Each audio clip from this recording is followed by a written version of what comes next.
I was arguing with a mom the other day from mom group, and some of you might relate to this.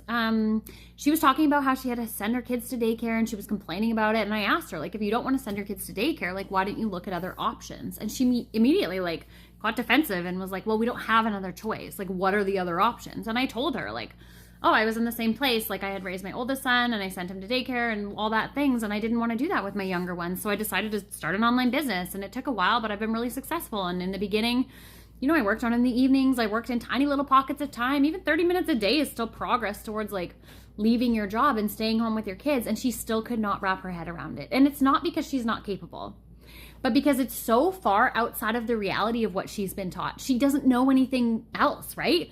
Her entire identity is rooted in being somebody who drops her kid off at daycare, goes to work, hates it, but stays in that situation anyways. Your brain doesn't care if you're happy.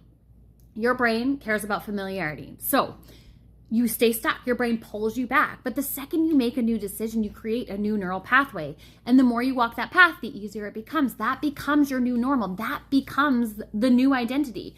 And I hope you can see from this example, from this story, why my business is so different and why identity work has to come first and why I talk about it all the time. Because if you try to build an online business from that victim mentality, from the confusion about who you are and how you want to help, your brain will literally pull you back to that old life every single time and you won't be successful.